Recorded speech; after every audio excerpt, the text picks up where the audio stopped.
Amma ba'd, hadirin hadirat Bapak Ibu sedang jemaah yang berbahagia. Bersyukur kita kepada Allah Subhanahu wa taala dalam limpahan rahmat karunia-Nya. Sampai pada saat yang berbahagia ini Allah masih memberikan kita nikmat iman dan nikmat Islam. Diberikan kekuatan dan kesempatan untuk kembali hadir dan bersua di tempat yang mulia ini. Dalam rangka melaksanakan salat fardu zuhur dan mudah-mudahan tentunya seluruh amal ibadah yang kita lakukan diterima oleh Allah Subhanahu wa taala. Salawat beruraikan salam tercurahkan pada baginda alam Nabi Muhammad sallallahu alaihi wasallam. Hadirin Bapak Ibu sedang jemaah yang berbahagia. Pada pertemuan singkat ini kita akan berbicara tentang amanah. Sesungguhnya kalau kita berbicara tentang dakwah, maka di dalam sejarah kita sangat mengenal bagaimana fundamentalnya atau pentingnya peran para pedagang dalam menyebarkan dakwah. Karena sesungguhnya para pedagang dulu, mereka datang dari berbagai tempat, kemudian selain mereka berdagang, tapi mereka juga mensiarkan agama. Maka sedang jemaah yang berbahagia, sebagaimana yang kita ketahui, saat ini bahwa kita adalah bangsa dengan nominal banyaknya masyarakat orang Islam. Artinya kalau dibandingkan dengan agama-agama lain, maka sesungguhnya Islam adalah agama yang paling banyak dianut oleh bangsa ini. Namun demikian, perjalanannya tidak semudah yang kita bayangkan. Salah satunya bahwa sebelum Islam datang, sudah ada tradisi di mana masyarakat kita menyembah benda-benda atau disebut dengan animisme. Kemudian juga berkembang agama Hindu dan Buddha. Namun setelah datangnya para pedagang dari Timur Tengah, maka pada saat itulah kita mengenal Islam. Ada sejarah yang menyebutkan bahwa para pedagang itu datangnya dari Hadratil Maut di Yaman, kemudian mereka yang juga dari India. Artinya mereka untuk sampai ke negeri yang kita cintai ini, betapa hebatnya perjuangan mereka. Ribuan mil mereka akan hadapi. Kemudian tidak hanya bisa memenuhi kebutuhan orang-orang yang ada di sini, tapi mereka juga menyebarkan dakwah. Tapi sedang jemaah yang berbahagia, kita yakin di antara pedagang itu tidaklah banyak orang-orang alim. Apalagi mereka kalau menjadi penceramah. Karena memang tugas yang mereka embankan dan mereka sampaikan pertama kali bukan untuk berdakwah, tapi mereka berdakwah tapi sekaligus berdagang. Maka sedang jemaah yang berbahagia, tetapi apa yang menarik, sehingga dengan mudah, dengan waktu yang begitu singkat, Islam sudah tersebar dari Sabang sampai ke Merauke. Jawabannya adalah karena para pedagang dulu memiliki akhlak yang bagus. Apa akhlak mereka yang paling elok? Adalah amanah. Kalau mereka ingin berdakwah, maka orang kita tidak sebahasa dengan mereka. Kalaupun mereka ingin menyampaikan dakwah mereka, tempatnya sangat terbatas. Tapi akhlaknya para pedagang, disitulah yang membuat bangsa ini terpesona. Karena satu hal yang perlu kita ketahui, bangsa kita adalah orang yang mudah terpesona dengan bentuk pertama kali. Maka coba lihat Bapak Ibu sedang jemaah yang berbahagia. Kalau ada tahun politik, maka orang-orang akan berpenampilan seperti orang soleh, dan banyak kita terpesona walaupun setelah itu dia menjadi pengkhianat. Maka sedang jemaah yang berbahagia, pertanyaannya apa itu amanah? Amanah itu bahasa Arab dari kalimat amana ya'manu amanatan. Yang orang mengatakan itu akar katanya dari 3 huruf, alif, mim, dan nun. Yang dia seakar dengan kata aman, kemudian ada mukmin, yang ketiganya adalah amanah. Maksudnya, orang-orang yang diberikan iman oleh Allah, maka insya Allah dia akan bisa mengemban amanah. Dan ada ulama mengatakan, arti kata amanah itu adalah tumakninah. Tumakninah itu sering kita dengarkan dalam sholat. Apa tumakninah itu? Bahasa lainnya adalah tenang. Maka kalau kita percaya kepada seseorang dan orang itu amanah dengan apa yang kita titipkan, maka sesungguhnya membuat hidup kita akan menjadi tenang. Maka para ulama pun memiliki definisi yang beragam. Di dalam kitab tafsirnya, Ahmad Mustafa Al-Maraghi mengatakan, amanah itu sesuatu yang dipelihara, kemudian kita akan kembalikan kepada si pemiliknya sesuai dengan apa yang kita dapatkan dari mula. Yang kedua ada Ibnu Al-Arabi. Ibnu Al-Arabi mengatakan amanah itu segala sesuatu yang diambil dengan izin pemiliknya, kemudian kita akan kembalikan sesuai dengan apa yang kita ambil. Tapi sedang jemaah yang berbahagia, ada juga tokoh kita di Muhammadiyah, namanya almarhum Bapak Yunahar Ilyas. Dia membagi amanah itu menjadi 2. Satu yang dia katakan, amanah itu adalah mengembalikan sesuatu yang dititipkan oleh orang lain kepadanya sesuai dengan apa yang kita dapatkan. Yang kedua yang dikatakan, lebih besar daripada itu, amanah itu adalah menjaga rahasia orang. Termasuk dia katakan, ada namanya amanah taklif. Apa amanah taklif itu? Yakni menjaga agama yang diberikan oleh Allah kepada kita. Bukankah Allah di dalam Al-Quran, dalam surah Al-Ahzab ayat yang ke-72 itu mengatakan, Inna aradnal amanata ala samawati wal ardi wal jibal. Sesungguhnya kata Allah, kami telah memberikan amanah. Amanah apa yang dimaksud dalam ayat itu? Yang dimaksud dengan ayat itu agama yang kita miliki hari ini. Allah menawarkannya kepada langit. Allah menawarkannya kepada bumi. Bahkan Allah menawarkannya kepada gunung. Tapi seluruhnya menolak kecuali manusia. Di akhir ayat itu apa dikatakan oleh Allah? Fa'abbaina kana dzuluman jahula. Apa yang dimaksud? Innahu kana dzuluman jahula. Sesungguhnya manusia itu berada dalam kezaliman yang nyata. Mengapa? Karena kita mau mengambil amanah. Maka sidang jemaah yang berbahagia, dulu ada Imam Al-Ghazali. Ketika berkumpul dengan muridnya, maka Imam Al-Ghazali mengatakan, yang paling jauh dari kita adalah masa lalu. Yang paling dekat, kata Imam Al-Ghazali, adalah kematian. Yang paling besar adalah hawa nafsu. Tapi kata Imam Al-Ghazali, yang paling berat adalah amanah. Karena saking beratnya amanah, maka sampai Rasulullah mengatakan, la imanan lima la amanatah. Tidaklah seorang mukmin itu dikatakan mukmin kecuali mereka beriman. Maka sidang jemaah yang berbahagia, ini pula lah yang pernah diingatkan oleh sahabat Huzaifah bin Yaman. Apa yang dikatakan oleh Huzaifah bin Yaman? Saya pernah mendengarkan hadis sebuah nabi dan saya membuktikan pertama hadis yang pertama dan saya menunggu yang kedua.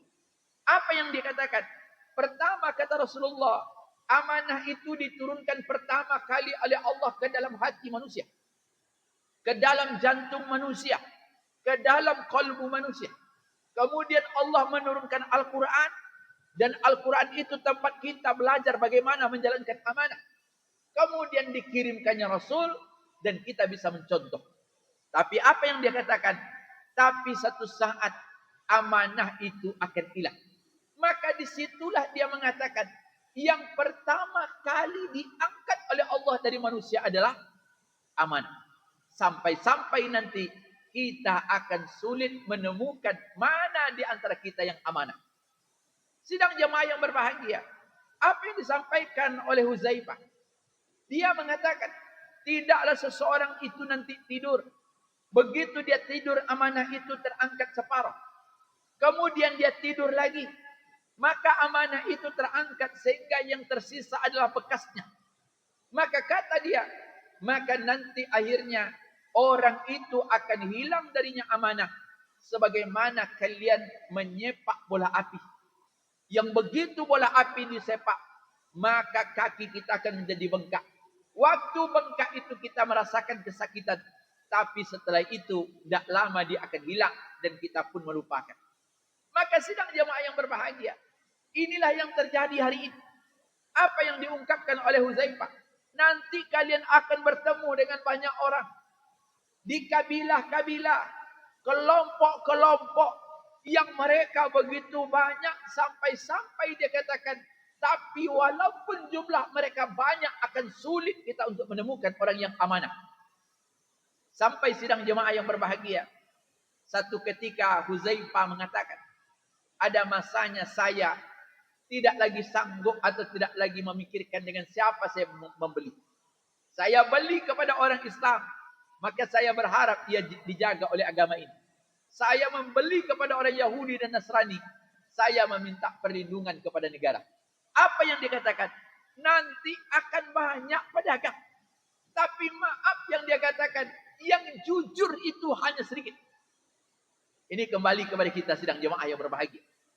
Mungkin ini peringatan Rasulullah yang zaman sahabat saja sudah ada. Maka dia katakan orang terkagum dengan kabilah. Kemudian kemana tempat orang akan mencerita. di kabilah itu, di kelompok itu. Yang satu kabilah itu bisa berjumlah 100 orang. Tapi apa yang dia katakan? Di antara 100 orang itu yang jujur tinggal satu. Dan itu yang dipuji orang. Maka sidang jemaah yang berbahagia, itulah yang terjadi hari ini. Betul ketika Nabi tadi mengatakan, la imana liman la amanatah. Tidaklah seseorang itu, kata Rasulullah, dikatakan mereka beriman kalau mereka tidak amanah. Apa yang terlihat hari ini sedang jemaah yang berbahagia? Betapa banyak di antara kita memiliki pemahaman agama yang bagus. Penampilan kita luar biasa. Solehnya enggak kalah dengan orang-orang dulu. Pakaian kita, bentuk kita. Tapi apa yang disampaikan oleh Huzaifah, yang hilang itu amanah. Jadi kadang-kadang kita kami menyaksikan orang itu hal bentuknya luar biasa. Berbicara tentang agama. Yang fasih dalam ungkapan agama. Cuma maaf, apakah dia amanah? Disitulah sulit. Maka tadi ada ulama mengatakan, kadang-kadang maaf, amanah yang diperlihatkan oleh seseorang lebih penting daripada dia berbicara 100 kali. Dia berceramah tak pernah berhenti. Teori-teori, komitmen dia sampaikan. Bagaimana menjaga kejujuran. Tapi maaf, dalam dirinya saja tidak ketemu kejujuran itu. Itu juga yang terjadi hari ini. Sehingga kalau Huzaifah tadi mengatakan, di zaman dia, ini kan di zaman sahabat, Huzaifah radhiyallahu anhu cerita. Di zaman sahabat begitu Nabi sudah tidak ada. Pedagang saja sudah mulai tidak jujur, apalagi sekarang. Maka dulu Nabi pernah memberikan apresiasi yang luar biasa. Apa yang dikatakan Nabi? Pedagang yang jujur denganku dan dengan para syuhada. Maka sidang jemaah yang berbahagia. Ada seorang teman kita yang berbisnis. Kemudian dia cerita ke rumah. Kalau dia ditipu oleh kawan. Saya cerita apa pasal? Dia katakan kami membuat syirkah, Pak. Kami membuat perusahaan. Kemudian dia mengatakan belilah kreditlah mobil itu. Kemudian nanti saya yang membayar. Tetapi maaf setelah mobil itu sebulan 2 bulan dibayar. Kemudian dia menghilang. Masalahnya atas nama saya. Tapi orang itu mencari saya. Akhirnya tidak ketemu. Mobilnya dibilang hilang. Kemudian diberikan perusahaan bangkrut. Pesannya jangan engkau datang ke rumah mertua saya. Sebab kalau tahu mertua saya, maka dia akan marah. Tapi enggak mungkin saya enggak akan mencari dia. Akhirnya saya datang ke rumah mertua. Betul mobil itu ada di rumahnya. Tapi maaf, mengapa anda kok bisa berani menjamin orang lain? Padahal kamu baru kenal. Saya takjub dengan penampilannya seperti orang yang soleh. Inilah masalahnya. Luar biasa ceritanya, cerita pengajian. Kemana pergi dia mengatakan ikut pengajian. Tapi tidak amanah. Itulah hidup hari ini. Maka itu yang dikatakan oleh Huzaifah bin Yaman. Kalau dulu kita cerita mengapa orang tertarik. Bangsa ini tidak kenal dengan pedagang. Yang mereka datang dari Gujarat, dari Hadratil Maut, dari India. Dengan bahasa Urdu, dengan bahasa Persia. Tapi mereka bisa masuk agama Islam. Karena mereka yakin orang yang datang itu penuh amanah. Maka sidang jemaah yang berbahagia. Hari ini itulah yang hilang. Maka apa yang dikatakan Huzaifah bin Yaman? Saya mendengarkan 2 hadis Nabi.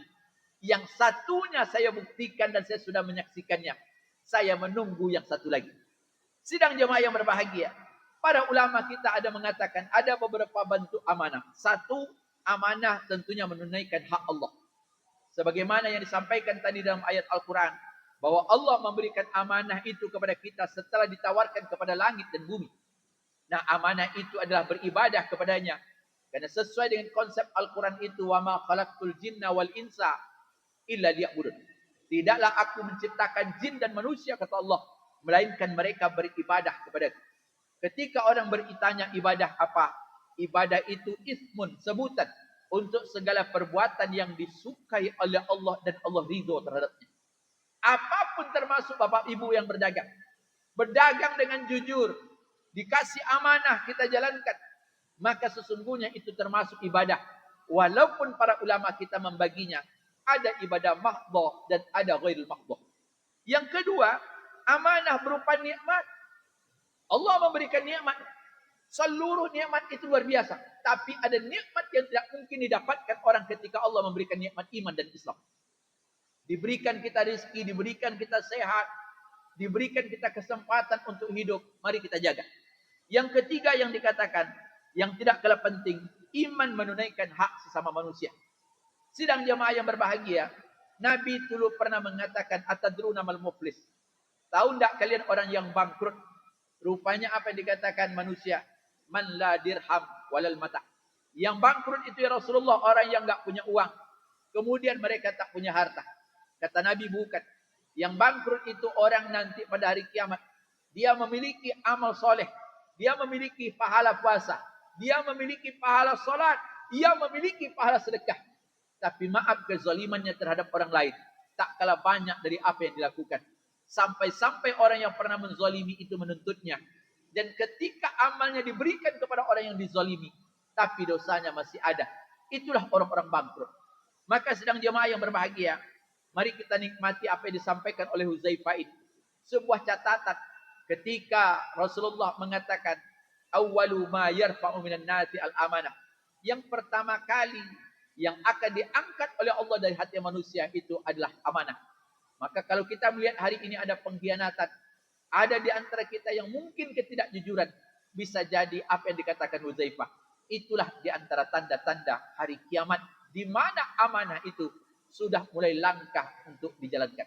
Mudah-mudahan Allah bimbing kita, diberikan kita jalan yang lurus, dan mudah-mudahan tentunya kita terhindar dari sifat-sifat khianat. Mudah-mudahan ada manfaatnya. Assalamualaikum warahmatullahi wabarakatuh.